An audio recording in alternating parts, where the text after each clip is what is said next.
Hello everyone and welcome to the practice session 3 of chemical kinetics, and yet again we will discuss the previous year questions from the medical entrance exam from the topic chemical kinetics. So let's start. The first question is more or less same as the first question of the previous session, and that was asked in 2000, but this is of 2009, but question remains same. They are asking the rate of appearance of bromine is related to the rate of disappearance of bromide ion. So we can write relating these two. इन दोनों को relate करने के लिए हम लिख सकते हैं bromide और ब्रोमीन के बीच में अगर लिखे तो इधर क्योंकि ये रिएक्टेंट साइड में है तो -1/5 dBr negative by dt is equals to +1/3 dBr2/dt। ठीक है, अब हम यहां से क्योंकि ये अकेला रहना चाहता है तो इस 3 को इधर भेज दे तो -3/5 dBr negative by dt equals to dBr2/dt। तो -3/5 कहाँ पे है? डी ऑप्शन में है, तो डी ऑप्शन करेक्ट हो जाएगा इसका। This is question number 2. For the reaction A plus B gives product, it is observed that कुछ ऑब्जर्वेशंस हैं, उसके बाद हमें रेट बताना है। तो हम इनिशियली मान लेते हैं कि जो रेट है हमारे पास वो k इंटू ए का पावर x है और b का पावर y है। ये हमारा पहला इक्वेशन हो जाएगा।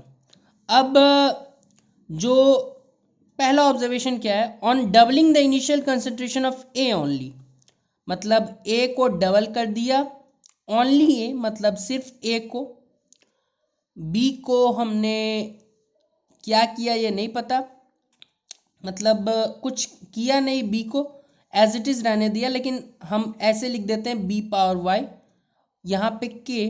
तो रेट पे क्या असर पड़ा कि रेट भी डबल हो गया, तो ठीक है। तो ऐसा दिख रहा है कि ए के रिस्पेक्ट में ये फर्स्ट ऑर्डर है, वैसे आप देखते हैं आगे सॉल्व करके, क्योंकि जो काम हमने ए पे किया वही रेट पे हुआ।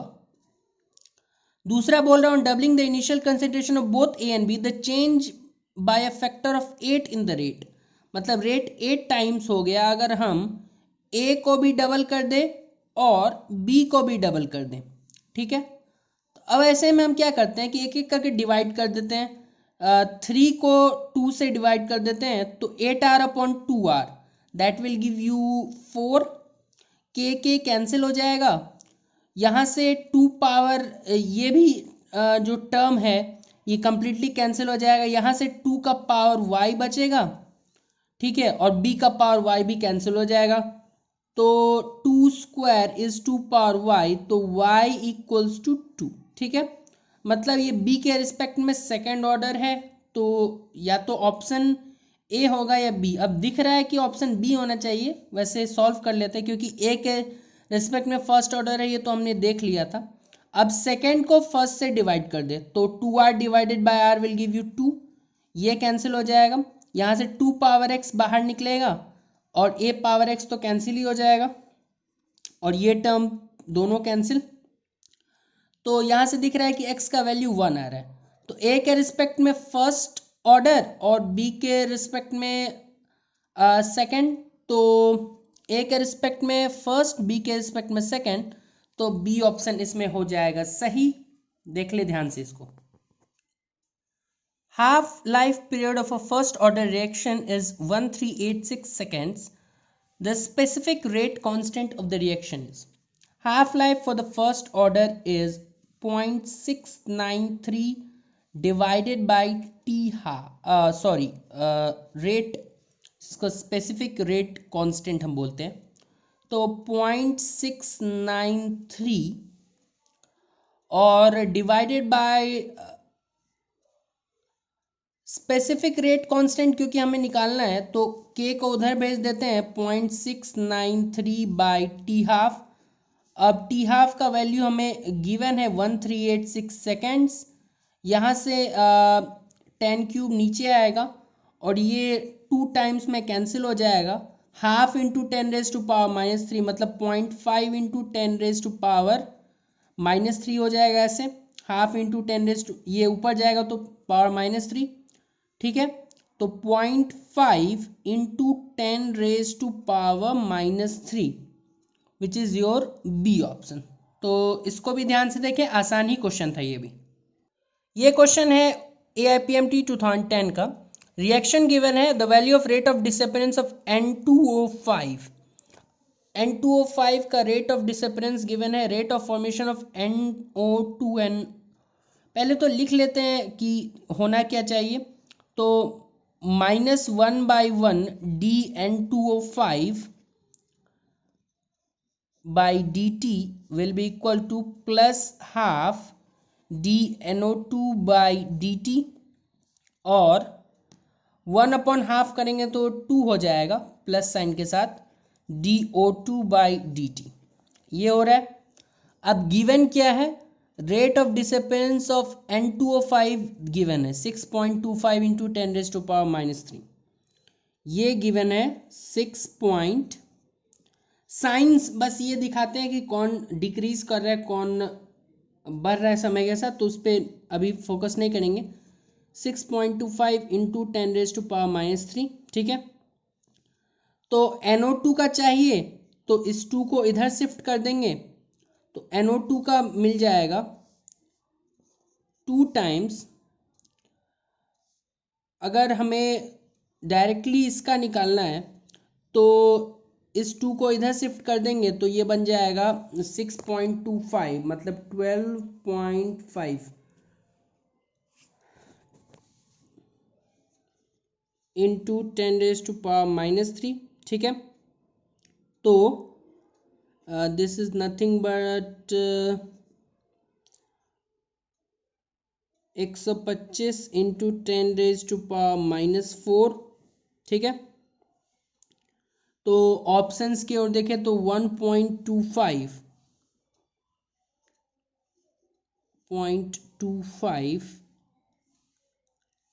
अगर इसको बनाना है तो 10⁻² हो जाएगा। तो 1.25 10⁻² यहाँ भी है यहाँ भी है, तो बी और डी में से कोई ऑप्शन होगा। अब इसका देखते हैं, तो इसके लिए इसका हाफ करना पड़ेगा, ये 2 इधर आएगा, ठीक है। ये 2 जब इधर आएगा तो 6.25 का हाफ विल बी 300 3.125 समथिंग होगा। तो उस हिसाब से देखें तो अब बी ऑप्शन करेक्ट हो जाएगा, क्योंकि 6.25 का हाफ कुछ अप्रोक्सीमेटली इतना ही होगा। तो बी ऑप्शन इस क्वेश्चन में हो जाएगा करेक्ट। थोड़ा सा कैलकुलेशन था। आगे बढ़ते हैं अगले क्वेश्चन की ओर। ये क्वेश्चन नंबर 5 है, the unit of rate constant for a zero order reaction is. ये तो फर्स्ट ऑर्डर का है। यूनिट क्या होता है, मोल पर लीटर पावर 1 - n, और ये second inverse.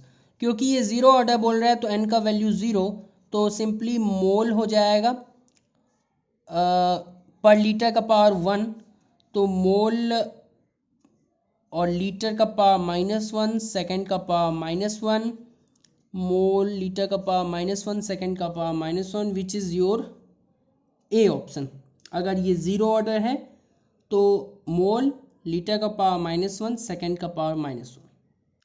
Question number 6, in a reaction A plus B gives product, the rate is doubled when the concentration of B is double, and increasing a factor of when the concentration of both the reaction is double. The rate law for the reaction in a reaction, rate double हो जाता है कब, जब concentration of B is doubled, ठीक है। मतलब देख रहे थे पहले हमने क्वेश्चन किया था कि वहां पे ए को डबल किया था तो रेट डबल हुआ, मतलब ए के रिस्पेक्ट में फर्स्ट ऑर्डर था।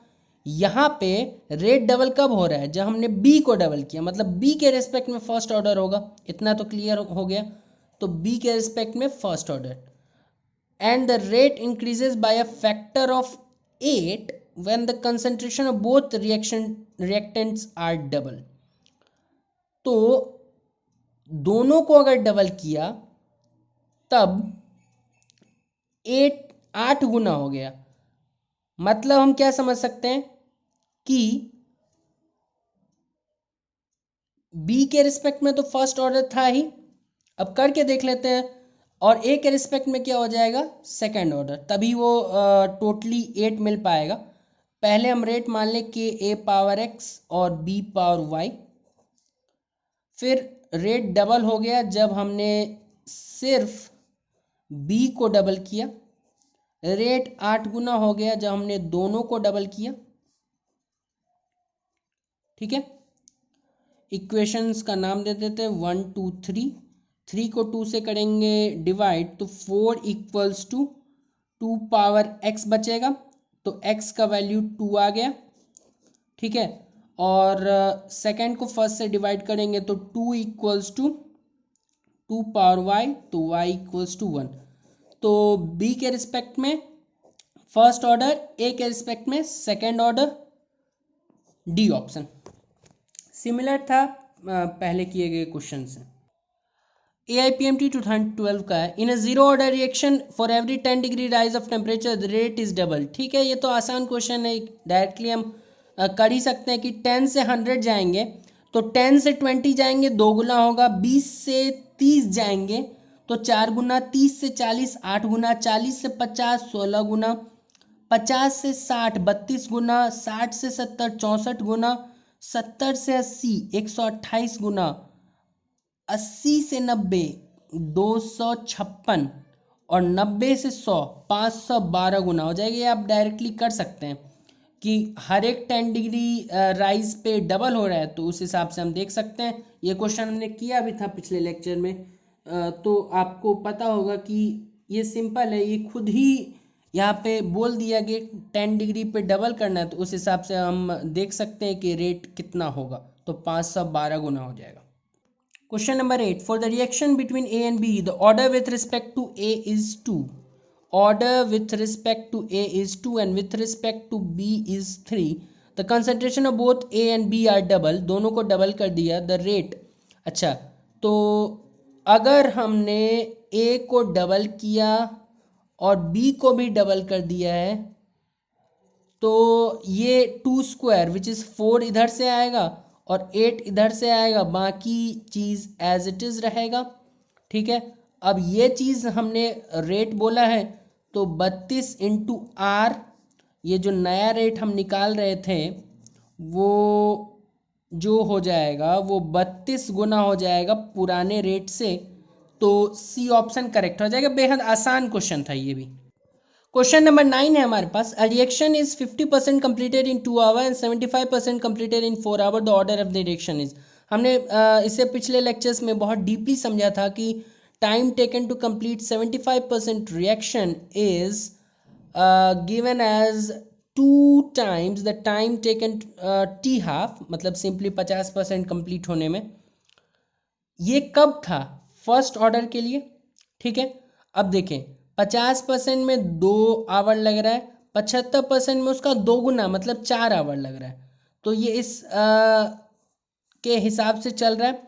और ये किसके लिए था, for first order, first order के लिए ही हमने ये डिराइव किया था, तो डायरेक्टली हम बोल सकते हैं कि order of the reaction first order होगा, क्योंकि फर्स्ट ऑर्डर के लिए ये डिराइव किया था, तो अगर ये आ रहा है तो हम उल्टा बोल सकते हैं कि ये फर्स्ट ऑर्डर रिएक्शन है।